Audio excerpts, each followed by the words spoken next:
Sejak awal Oktober 2024 ini, Israel mulai melancarkan serangan darat ke Lebanon. Namun mereka tidak melupakan serangan udara yang sudah berkali-kali dilancarkan. Ada perbedaan target antara serangan darat dengan udara Israel ke Lebanon. Dalam serangan darat, Israel beralasan mengusir Hizbullah dari Lebanon Selatan, tepatnya 32 km dari perbatasan kedua negara sesuai dengan resolusi PBB. Sementara target dari serangan udara menyasar ke Beirut, ibu kota Lebanon yang jauh dari perbatasan. Mereka beralasan menyerang Beirut, tepatnya Dahiyeh, karena menjadi basis kekuatan Hizbullah, di mana para petinggi kelompok itu bermarkas. Sosok pemimpin Hizbullah, Hassan Nasrallah, jadi salah satu korban serangan udara mematikan Israel tersebut. Meski demikian, serangan darat Israel adalah sesuatu yang sangat berbeda. Ada aroma balas dendam dari peperangan darat sebelumnya antara Israel dengan Hizbullah. Kali terakhir Israel melakukannya pada tahun 2006, yang berakhir menjadi sebuah bencana dan memori kelam.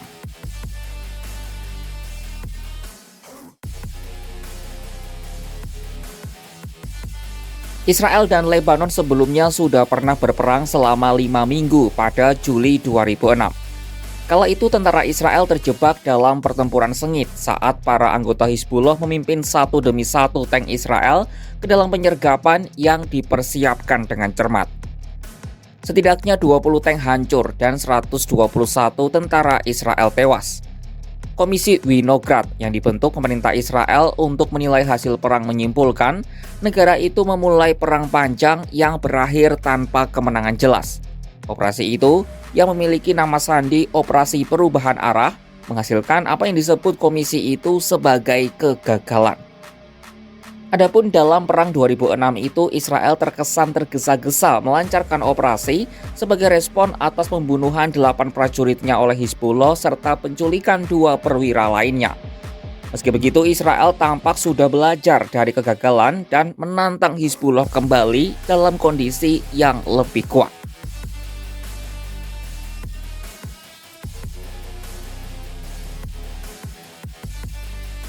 Hampir 2 dekade usai Perang 2006, tepatnya pada Selasa 1 Oktober 2024, Israel mengumumkan operasi darat yang terbatas, terlokalisasi, dan terarah di Lebanon Selatan terhadap Hizbullah.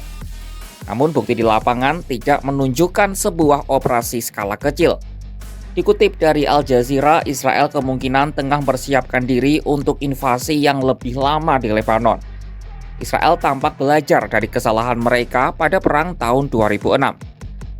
Dalam pidatonya di hadapan Brigade Lapis Baja ke-7 pada Rabu 25 September 2024, Panglima Militer Israel Herzi Halevi menyebut pasukannya jauh lebih kuat dan berpengalaman daripada Hizbullah. Ia turut merinci hal yang harus dilakukan untuk mencapai tujuan perang. נכנסים פנימה, משמידים שם את האויב, הולכים חד להשמיד תשתיות. אלה הדברים שיאפשרו לנו להחזיר את תושבי הצפון אחר כך בביטחון. Bersamaan dengan Brigade Lapis Baja ke-7, Israel juga memobilisasi divisi ke-98 pasukan udara yang telah teruji dalam pertempuran. Mereka adalah pasukan yang telah bertempur melawan Hamas selama berbulan-bulan di Gaza. Divisi ini terdiri dari sekitar 12.000 hingga 14.000 prajurit dengan dukungan puluhan tank dan artileri. Israel Defense Force atau IDF juga sudah mengaktifkan pasukan cadangan yang bertugas di unit-unit milik Komando Utara. Dengan mengirimkan unit elitnya, Israel seolah menyampaikan pesan kepada Hizbullah kalau mereka serius dengan tujuan untuk membubarkan kelompok itu. Selain hadir dengan kekuatan besar, rencana Israel juga jauh lebih matang. Pada Selasa hingga Rabu 17 hingga 18 September 2024 lalu, Lebanon dilanda serangan pager dan walkie-talkie yang meledak secara serentak. Israel, terutama badan intelijen mereka Mossad, menjadi tertuduh utama dalam insiden ini. Lalu pada tanggal 23 September 2024, Israel melancarkan serangkaian pengeboman udara besar-besaran yang menargetkan depot senjata dan peluncur Hizbullah di Lebanon. Lalu pada Jumat 27 September 2024, Hassan Nasrallah yang sudah memimpin kelompok itu selama 32 tahun tewas dalam sebuah serangan udara di Beirut. Sejumlah pemimpin dan komandan senior Hizbullah lainnya juga telah tewas. Analis keamanan Timur Tengah Roger Shanahan menyebut, Israel belajar dari konflik terakhir dengan melemahkan kemampuan Hizbullah terlebih dahulu. Ia turut menyebut kelompok itu kini dalam situasi yang lebih lemah dibandingkan tahun 2006. Meskipun ia juga sanksi apakah tujuan politik Netanyahu yang ingin memastikan kembalinya warga Israel ke utara dapat terjamin.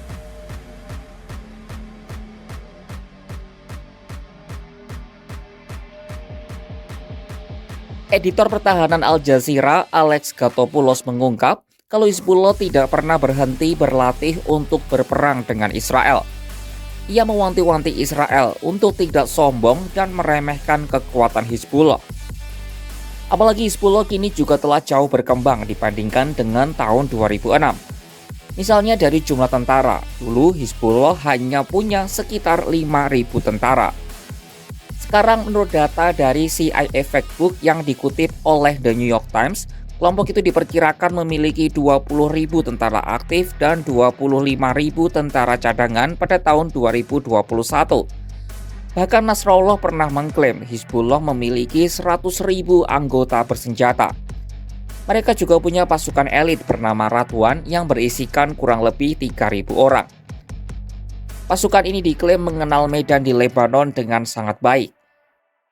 Hizbullah juga disebut-sebut punya persenjataan rudal yang jumlahnya mencapai puluhan ribu. Secara pengalaman tempur, pasukan Hizbullah juga sudah mendapatkannya dalam perang saudara di Suriah sejak 2013. Masih belum cukup, Hizbullah juga dapat mengandalkan terowongan bawah tanah yang mirip seperti strategi Hamas. Nah, untuk tahu perkiraan kekuatan kelompok ini, ex-penasihat Keamanan Nasional Israel Yaakov Amidrot menggambarkan kalau Hizbullah 10 kali lebih kuat daripada Hamas. Meski begitu, IDF 20 kali lebih siap menghadapi Hizbullah daripada Hamas. Serangan darat Israel ke Lebanon seolah menjadi deja vu dari perang mereka pada tahun 2006.